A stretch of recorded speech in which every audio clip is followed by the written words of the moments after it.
حضرت سیدنا عیسیٰ روح اللہ علی نبینا و علیہ الصلاۃ والسلام کی خدمت سراپا عظمت میں حواریوں نے عرض کی کہ کیا آپ کا رب آپ کی دعا سے یہ کرم نوازی فرما دے گا کہ ہم پر آسمان سے غیبی دسترخوان نعمتوں سے بھرا ہوا اتارے۔ اس پر حضرت سیدنا عیسیٰ علی نبینا و علیہ الصلاۃ والسلام نے فرمایا، ایسے سوالات نہ کرو، اللہ عز و جل سے ڈرو، منہ مانگے معجزات نہ مانگو، اگر تم مومن ہو تو اس سے باز آ جاؤ۔ انہوں نے جواباً عرض کی، حضور والا، ہمارا یہ معروضہ آپ کی نبوت یا رب تبارک و تعالیٰ کی قدرت کاملہ میں کسی شک و شبہ کی بنا پر نہیں، بلکہ اس کے 4 مقصد ہیں۔ سب سے پہلا مقصد ایک یہ ہے کہ ہم وہ غیبی کھانا کھائیں، برکت حاصل کریں، اس سے ہمارے دل منور ہو جائیں، ہم کو قرب خدا اور زیادہ حاصل ہو جائے۔ دوسرے یہ کہ آپ علیہ السلام نے ہم سے جو وعدہ فرمایا ہے کہ تم مقبول دعا ہو، رب العالمین تمہاری مانتا ہے، اس کا ہم کو عین الیقین حاصل ہو جائے، دل ہمارے مطمئن ہو جائے، ہم کو اپنے کامل ایمان ہونے پر اطمینان ہو جائے۔ تیسرے یہ کہ ہم کو آپ علیہ الصلاۃ والسلام کی صداقت عین الیقین سے معلوم ہو جائے۔ چوتھا یہ کہ ہم اس آسمانی معجزے کا مشاہدہ کر لیں اور دوسروں کے لیے ہم عینی گواہ بن جائیں، نیز تا قیامت لوگوں کے لیے ہمارا یہ واقعہ کامل ایمان کا باعث بنے، ہم آپ کے زندہ جاوید گواہ بن جائیں۔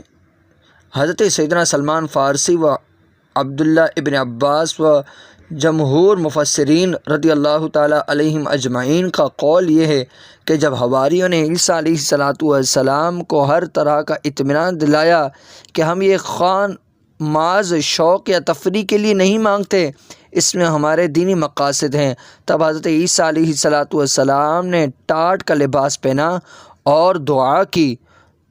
ترجمہ: اے اللہ، اے رب، ہم پر آسمان سے ایک خوان اتار کہ وہ ہمارے لیے عید ہو اور ہمارے اگلے پچھلوں کی اور تیری طرف سے نشانی، اور ہمیں رزق دے، اور تو سب سے بہتر روزی دینے والا ہے۔ چنانچہ سرخ رنگ کا دسترخوان بادلوں میں ڈھکا ہوا آیا، یہ تمام لوگ اسے اترتے ہوئے دیکھ رہے تھے۔ یہ دسترخوان ماں بادلوں کے آہستہ آہستہ نیچے اترا، یہاں تک کہ لوگوں کے درمیان رکھ دیا گیا۔ عیسیٰ علیہ الصلاۃ والسلام اس دسترخوان کو دیکھ کر بہت روئے اور دعا کی کہ مولا، مجھے شاکرین سے بنا، الہی ان حواریوں کے لیے رحمت بنا، عذاب نہ بنا۔ حواریوں نے اس سے ایسی خوشبو محسوس کی جو اس سے پہلے کبھی نہ کی تھی۔ حضرت عیسیٰ علیہ الصلاۃ والسلام اور حواری سجدہ شکر میں گر گئے۔ عیسیٰ علیہ الصلاۃ والسلام نے فرمایا کہ اسے کون کھا لے گا؟ یہ خوان سرخ غلاف سے ڈھکا ہوا تھا۔ تمام نے عرض کی، حضور آپ ہی کھولیں۔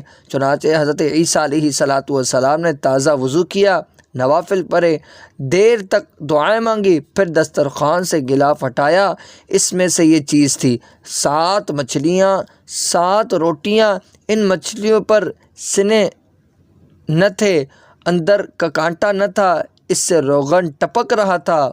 ان کے سروں کے آگے سرکہ، دم کی طرف نمک، آس پاس سبزیاں۔ بعض روایات میں ہے کہ 5 روٹیاں تھیں، ایک روٹی پر زیتون، دوسری پر شہد، تیسری پر گھی اور چوتھی پر پنیر، 5ویں پر بھنا ہوا گوشت۔ شمعون حواری نے پوچھا کہ اے روح اللہ، یہ کھانا جنت کا ہے یا زمین کا؟ فرمایا، نہ زمین کا نہ جنت کا، یہ محض قدرتی ہے۔ اولاً بیمار، فقراء، فاقہ مست، برز جذام والے اور اپاہج بلائے گئے۔ آپ نے فرمایا، بسم اللہ پڑھ کر کھاؤ، تمہارے لیے مبارک ہے اور منکرین کے لیے بلا۔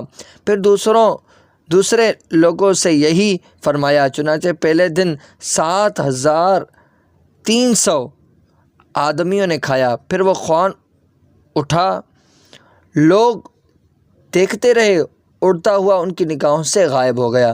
تمام بیمار مصیبت زدہ اچھے تندرست ہو گئے، فقراء غنی یعنی غریب مالدار ہو گئے۔ پھر یہ خوان 40 دن مسلسل یا ایک دن کے بعد ایک دن آتا رہا، لوگ کھاتے رہے۔ پھر سیدنا عیسیٰ علیہ السلام پر وحی آئی کہ اب اس سے صرف فقراء کھائیں گے، کوئی غنی نہ کھائے۔ جب یہ اعلان ہوا تو اغنیاء یعنی مالدار لوگ ناراض ہو گئے اور بولے کہ یہ محض جادو ہے۔ یہ منکرین یعنی انکار کرنے والے 300 آدمی تھے۔ یہ لوگ شب کو اپنے بچوں میں بخیریت سوئے، مگر صبح کو اٹھے تو سور تھے، راستوں میں بھاگتے پھرتے گندگی پاخانہ کھاتے تھے۔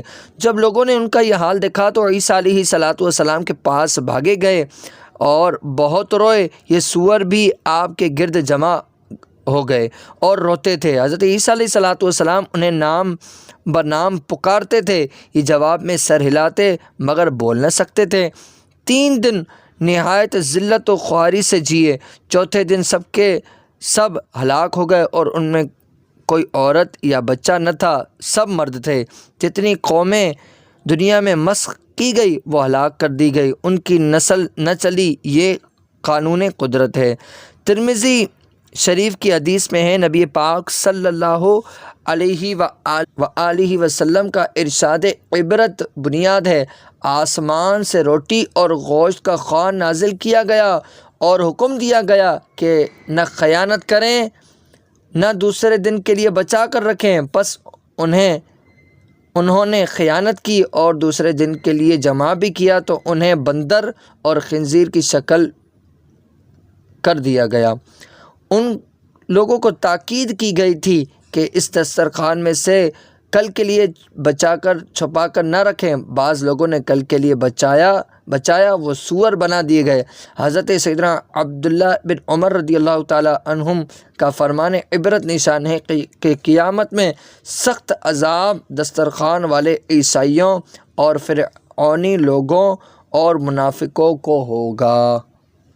محترم ناظرین، حضرت سیدنا عیسیٰ علیہ السلام کی شان عظمت نشان آپ نے دیکھی۔ آپ کی دعا سے اللہ عز و جل نے نعمتوں بھرا مائدہ یعنی دسترخوان نازل فرما دیا۔ دنیا میں جو بھی نعمت ملتی ہے عموماً اس میں زحمت بھی ہوتی ہے۔ شکران نعمت کرنے والے کامیاب اور کفران نعمت کرنے والے ناکام ہو جاتے ہیں۔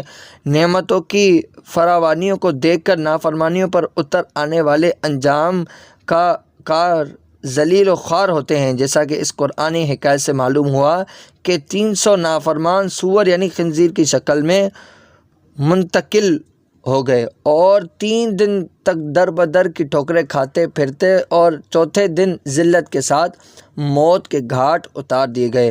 ہم اللہ عز و جل کی اس قہر سے پناہ مانگتے ہیں۔ بعض لوگوں کو یہ وہم ہوتا ہے کہ سور یا خنزیر کا نام لینے سے زبان ناپاک ہو جاتی ہے یا وضو ٹوٹ جاتا ہے، سراسر غلط فہمی ہے۔ خنزیر کا لفظ قرآن کریم میں بھی موجود ہے، لہٰذا یہ لفظ بولنے سے نہ زبان ناپاک ہوتی ہے اور نہ ہی وضو ٹوٹتا ہے۔